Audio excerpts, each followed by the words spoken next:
Random story chains is one of the most popular activities. You see that some words are completely unrelated, and we still have to find a connection between them, between several lexical units. Let's start with the first one. I know that many people keep a guard dog, but some of the dogs, they can be actually so nice. Despite their size, they can be so friendly, and when burglars come, they may be so welcoming, and they may be willing to help them and to show around, and then they may even see them off. And of course, it's such a heart-piercing story, but on the other hand, we need to take care of our belongings, and for this reason the guard dog should be doing its job probably and should be ferocious enough.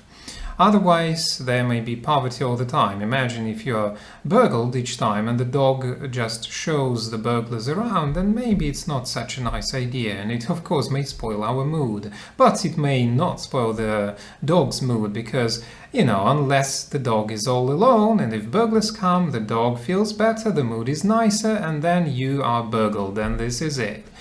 And sometimes it depends on the architecture of your house, because if you live in something that from the outside looks like a slum, then maybe it's okay, because if it's a shattered house on the facade, then they won't get this idea to burgle you. So it may look good inside, but it may look shattered outside. So architecture can actually also save you from being burgled.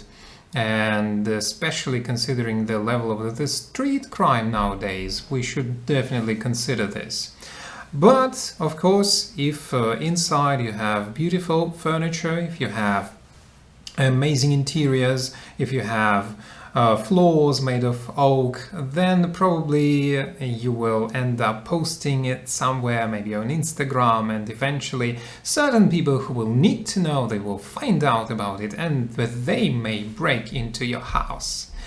And it's a problem. Maybe you've heard of this from many celebrities as well as well-known musicians, because well, who wasn't burgled? Very few celebrities can say that they at least didn't experience any attempts when their house or property would be broken into.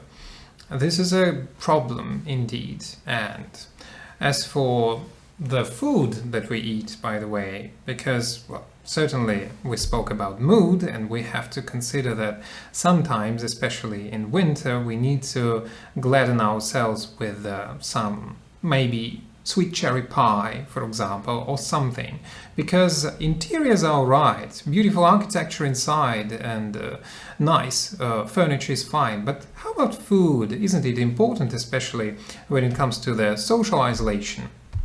Indeed, it is important, because what? We're working like slaves, and we, even though we may stay at home during the COVID situation, we still seem as if we're slaves to the pandemic, as if we are working, we're not going out, we're not traveling much, and it seems as if we have this global situation when people have enslaved themselves.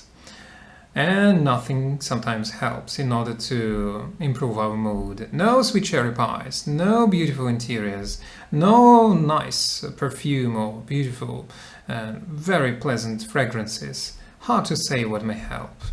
And this may lead to some social agony, and no agony columns may help. Actually, reading agony columns sometimes is so much fun, but unless we experience some other situations, some probably items that can help us feel better, we may end up in this agony, and we may feel as if we are like a guard dog of, well, our presence, of our social isolation situation, and we may be like the guard dogs to our slavery, which is quite sad actually, but apparently this is how things are.